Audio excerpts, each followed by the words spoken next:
আসসালামু আলাইকুম সবাইকে আরও একটি নতুন ভিডিওতে স্বাগতম জানাচ্ছি।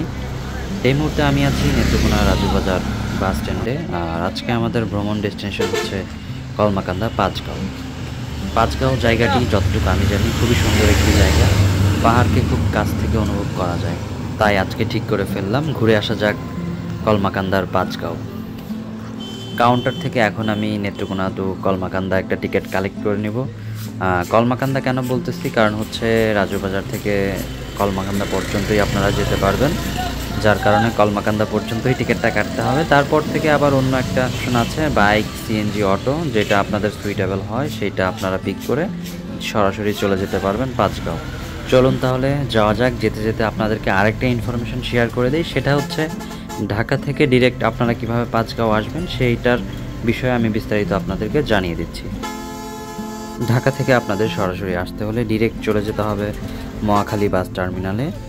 ওইখানে যাওয়ার পর আপনারা কয়েকটা বাস পেয়ে যাবেন, তার মধ্যে আছে ক্রাউন রিল্যাক্স, তারপর আপনাদের পাহাড়ি ট্রাভেলস, এমন আরও 3-4টা ব্যানার আছে যেগুলো হচ্ছে সার্ভিস দিয়ে থাকে ঢাকা থেকে একদম পাঁচগাঁও পর্যন্ত। তো আপনারা চাইলে একদম সরাসরি ঢাকা বা মহাখালী বাস টার্মিনাল থেকে একদম ডিরেক্ট কলমাকান্দা পাঁচগাঁও চলে আসতে পারেন সেই বাসগুলোর মাধ্যমে। এখন আমি আছি কলমাকান্দায়, আর আমার পাশেই দেখতে পাচ্ছেন পাথর ভাঙতেছে। এই পাথরগুলো কিন্তু কালেক্ট করা হয় এই কলমাকান্দা পাঁচগাঁও আশেপাশে যত পাহাড় আছে ওগুলা থেকে, তারপর এখানে এসে ভাঙে। আর সাইডেই কিন্তু একটা নদী আসছে, চলুন সামনে চলে দেখতে পারবেন। সামনে একটা ব্রিজও আছে, কলমাকান্দা ব্রিজ।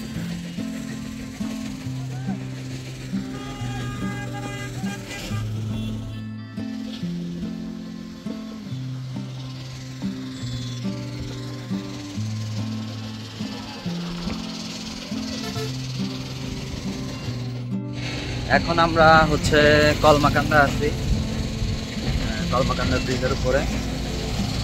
পাঁচগাঁও হচ্ছে যেতে হলে মেইনলি আপনার কলমাকান্দা দিয়েই যেতে হবে। সামনেই হচ্ছে অটো অথবা বাইক, সিএনজি এগুলো পাওয়া যায়। আমরা হচ্ছে অটো অথবা সিএনজি, যেটা হচ্ছে কমফোর্টেবল অথবা অ্যাফোর্ডেবল হয়, ওইটা নিয়ে আমরা হচ্ছে চলে যাব পাঁচগাঁও। আমি এর আগে কখনো যাইনি এই পাঁচগাঁও, এটাই প্রথম। যাওয়া যাক, চলেন। এটা হচ্ছে কলমাকান্দা ব্রিজ।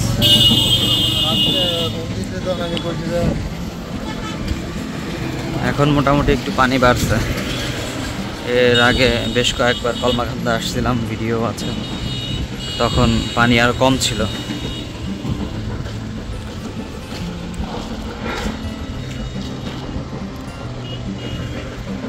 তারা চাইলে হচ্ছে ডিরেক্ট নেত্রকোনা থেকেই বাইকে করে একদম ডিরেক্ট সরাসরি পাঁচগাঁও যেতে পারেন, একদম রিজার্ভ করে বাইকে। সেটা বাইকে সিএনজিও নিতে পারেন, যদি আপনাদের গ্রুপ থাকে তাহলে আপনারা সরাসরি হচ্ছে সিএনজি করে চলে আসতে পারেন। আর যদি খরচ বাঁচাতে চান তাহলে হচ্ছে অবশ্যই আমি বলবো বাসে আসবেন। বাসে আসলে আপনার খরচ অনেক অনেক কমে যাবে, কারণ আমি যতটুকু জানি হচ্ছে নেত্রকোনা সদর থেকে যদি আপনি বাইক অথবা সিএনজি নেন সেক্ষেত্রে অনেক বেশি ভাড়া পড়ে। তো আপনার হচ্ছে আপনি যদি বাসে চলে আসেন খুব বেশিক্ষণ লাগে না, নেত্রকোনা থেকে ঘুরে ধরা টাইম হচ্ছে আপনার 40 থেকে 50 মিনিটের মতো সময় লাগবে। আর হচ্ছে আপনার টাকাটাও সেভ হবে। তো আমার মতে আসলে বাসে আসাটাই বেটার অপশন। আর খুব রিল্যাক্সভাবেই আসতে পারবেন, কারণ এই জায়গায় তো আসলে ঢাকা শহরের মতো কোনো জ্যাম নাই। মানে খুব সুন্দর, আশেপাশের পরিবেশও খুব সুন্দর, সুন্দর বাতাস থাকে, আর সাইডের পরিবেশও খুব সুন্দর থাকে। সব কিছু মিলিয়ে আপনার আসলে ক্লান্তি যেই ভাবটা ওইটা আসলে আসবে না। খুব ইজিলি আপনি ট্রাভেলটা করতে পারবেন। তো আমি বলবো হচ্ছে আপনারা চেষ্টা করুন বাসে আসার। আর এসে হচ্ছে আপনাদেরকে নামিয়ে দিবে হচ্ছে ওই কলমাকান্দা দেখাইলাম একটু আগে। এরপর হচ্ছে ব্রিজটা ক্রস করে ওই পারেই আপনারা সিএনজি, অটো, বাইক পাবেন। আপনারা হচ্ছে আপনাদের সুবিধা মতো যে কোনো একটা পিক করবেন, পিক করে ডিরেক্ট চলে যাবেন পাঁচগাঁও। চলুন যাওয়া যাক, সাথেই থাকুন। আমরা হচ্ছে ব্রিজ অলরেডি পার হয়ে গেছি, সামনেই দেখতে পাচ্ছেন। হ্যাঁ, সামনেই হচ্ছে আর একটা বাস স্ট্যান্ডের মতো, ওই জায়গায় হচ্ছে আপনার এই সিএনজি অটো থাকে, বাইকও থাকে। আপনারা অবশ্যই দামাদামি করে ভাড়াটা নির্ধারণ করবেন, ঠিক আছে?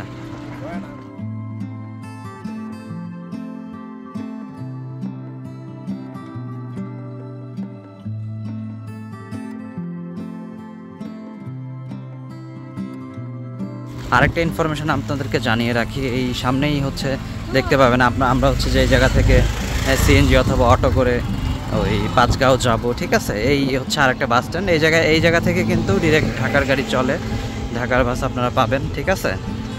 কিন্তু সেটা হচ্ছে অবশ্যই আপনার সন্ধ্যার পরে, রাতে ম্যাক্সিমাম বাস হচ্ছে এই জায়গা থেকে রাতে চলে। দিনেও পাবেন, তবে হচ্ছে খুব সম্ভবত টাইমিং মিলবে না, কারণ আপনার হচ্ছে আপনি জায়গাটা যখন ঘুরে কভার করে চলে আসবেন তখন দেখা যাবে হয়তো দুপুর অথবা বিকেল, তো ওই টাইমে আসলে কোনো গাড়ি পাবেন না, অ্যাভেলেবেল থাকবে না। তবে রাতে এই সন্ধ্যার পরে পাবেন, সন্ধ্যার পরে অ্যাভেলেবেল গাড়ি পাবেন, একদম ডিরেক্ট আপনারা চাইলে এই জায়গা থেকেই টিকিট কেটে সরাসরি ঢাকা চলে যেতে পারবেন। বেশ কিছু গাড়ি আছে, বেশ। এদিকেই কাউন্টার, এই যে দেখতেই পাচ্ছেন।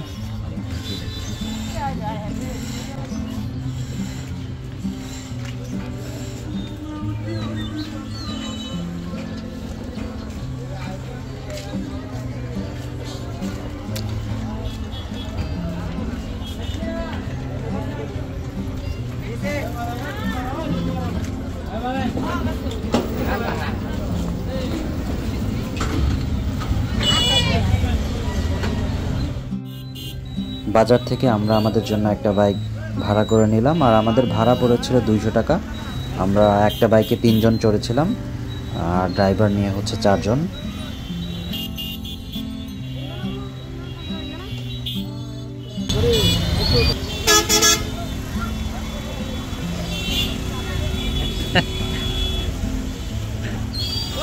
হাই দে, হাই হাই দে, হাই সালাম দে বেটা।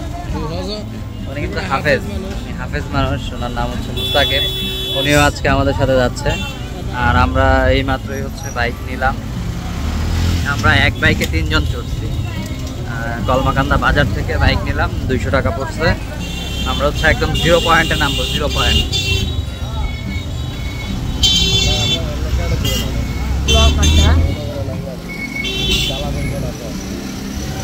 তো চলুন যাওয়া যাক, খুব বেশিক্ষণ লাগবে না, 12 কিলো মাত্র রাস্তা। আপনারা হচ্ছে আমাদের মতো বাইক নিয়ে নিতে পারেন, আবার সিএনজিও নিতে পারেন, এটা টোটালি আপনাদের উপর ডিপেন্ড করে, ঠিক আছে।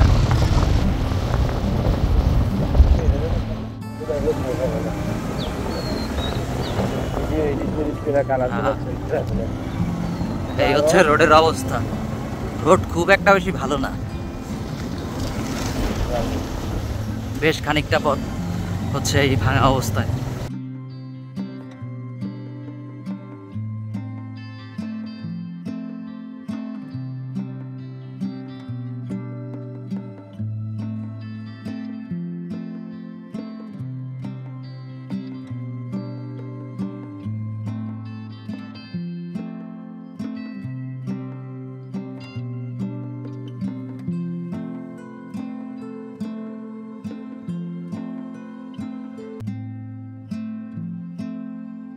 চেষ্টা করবেন বাইকে আসার জন্য, তাহলে একটু রিল্যাক্সে আসতে পারবেন। যদি সিএনজি অথবা অটোর মাধ্যমে আসতে চান তাহলে ধরেন না আপনাদের অবস্থা খুব বেশি কাইল হয়ে যাবে। তবে দুই পাশের দৃশ্যটা দেখার মতো ছিল, দুই পাশেই হচ্ছে ধানের জমি, খুব সুন্দর সুন্দর লাগতেছিল, দুই পাশে সবুজ, একদম সবুজে ঘেরা, মাঝখান দিয়ে রোডটা যদি ভালো হইতো তারা আরও বেশি সুন্দর লাগতো, আর একটু বেশি এনজয় করতে পারতাম বিষয়টা, কিন্তু রোডের অবস্থা খুব বেশি খারাপ ছিল।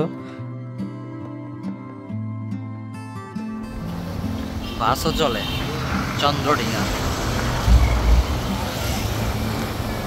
কোন পর্যন্ত যায় কোন পর্যন্ত যায় এদিক দিয়ে, কোন পর্যন্ত? পাঁচগাঁও পর্যন্ত বাসই আছে ডিরেক্ট পাঁচগাঁও পর্যন্ত। এই বাসের ইনফরমেশনটা আমার জানা ছিল না, এখানে আসার পরেই জানতে পারলাম। আপনারা চাইলে একদম মহাখালী থেকেই পাঁচগাঁও আসতে পারবেন এই বাসের মাধ্যমে, আবার এখান থেকে সরাসরি চলে যেতে পারবেন ঢাকায়। আমরা হচ্ছে চলে আসছি, এখান থেকে পাহাড় দেখতেছি,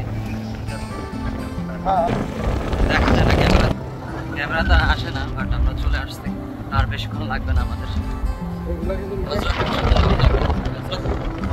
সালাম দিয়ে দেন আপনি, উনি কিন্তু হাফেজ।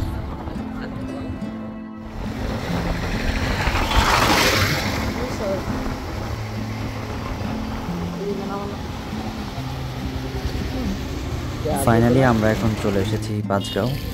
এখান থেকে কিছুটা পথ হেঁটে হেঁটে হচ্ছে আমাদের পাহাড়ের কাছে যেতে হবে, যার জন্য আমাদেরকে এই ব্রিজের কাছে নামিয়ে দিয়েছে। এই যে ব্রিজের থেকে হাতের ডানে একটা রোড গেছে, এই রোড দিয়েই মূলত আমরা দেখতে দেখতে যাব।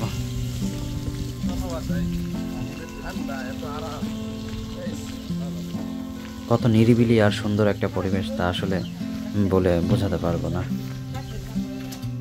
সামনেই পাহাড়, আমরা হচ্ছে এই পেছনের এই ব্রিজে নামলাম, ব্রিজের নিচে দিয়ে রাস্তা গেল, ওই যে পাহাড় দেখা যাচ্ছে।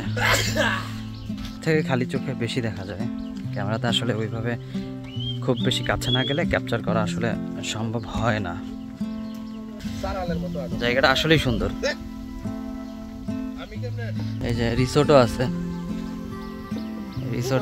চন্দ্রিমা কি চন্দ্রডিঙা রিসোর্ট, হ্যাঁ রিসোর্টও আছে। যাই হোক, এটা জানতাম না আমরা।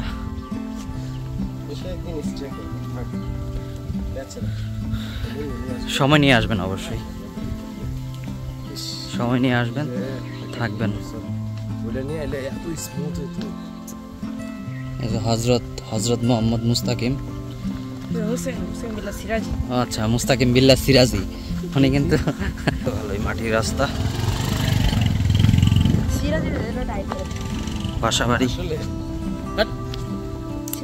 সামনেই পাহাড় পাহাড় পাহাড় পাহাড়। এই পানিগুলো খুব সম্ভবত হতে পারে ঝর্ণার, আমি শিওর না, বাট খালটা এমন টাইপ আসলে পাহাড় থেকেই ডিরেক্ট নিচে আসছে। পানি খুব সম্ভবত পাহাড়ের ঢলের। এদিকে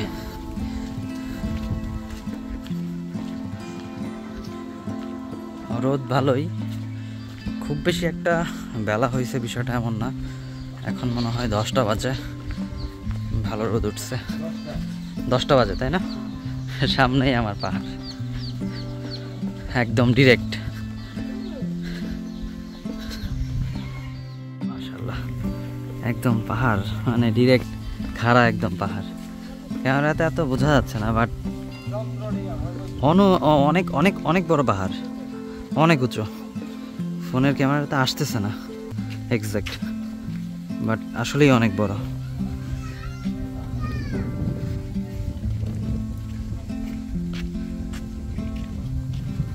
এদিকে আবার দোকানও আছে একটা,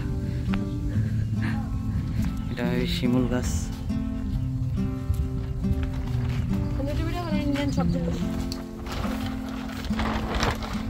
সব কসমেটিক্স, ইন্ডিয়ান প্রোডাক্ট। সে পার্লিজি, ইন্ডিয়ান বিস্কিট, পার্লিজি অনেক অ্যাড দেখছি।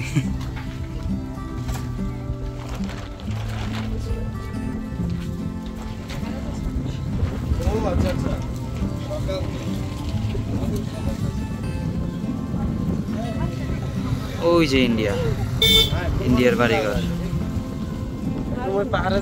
না আছেন একটা ব্যারিকেড অথবা এরিয়া, একটা সাইনবোর্ডও আছে।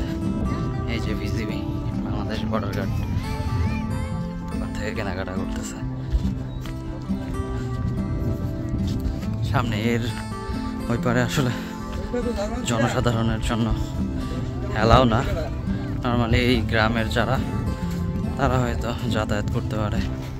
কারণ ওই যে অলরেডি দেখতেছি এক বাঙালি ওই পার থেকে আসতেছে। আর এদিকে দোকান, ইন্ডিয়ান জিনিসপত্র পাওয়া যায়। এদিকে দোকান,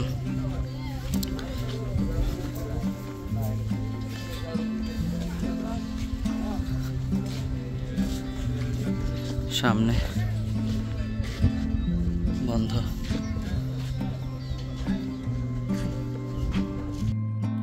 শেষ পর্যন্ত এসে খুব বেশি হতাশ হলাম, কেননা এখানে আসার পরেই জানতে পারলাম আজকেই ওনারা আসলে ক্লোজ করে দিয়েছে। নর্মালি হচ্ছে আগে ওপেন ছিল, এখন ঝামেলার কারণে এখন ওনারা হচ্ছে ক্লোজ করে দিয়েছে। ঈদের আগ পর্যন্ত, ঈদের যেই ছুটি ছিল তখনও ওপেন ছিল, তখনও গিয়ে দেখা যেত।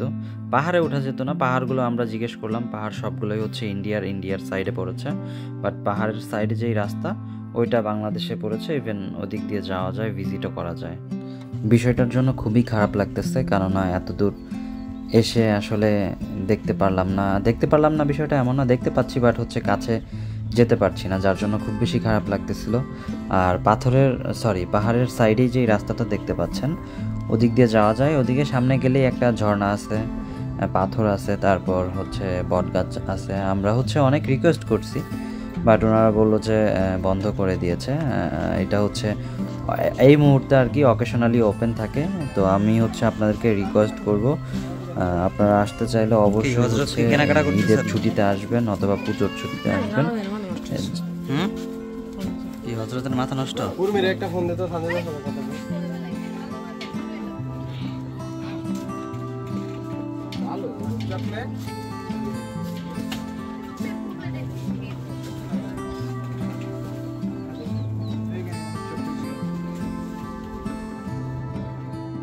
ব্যাক করতেছি কারণ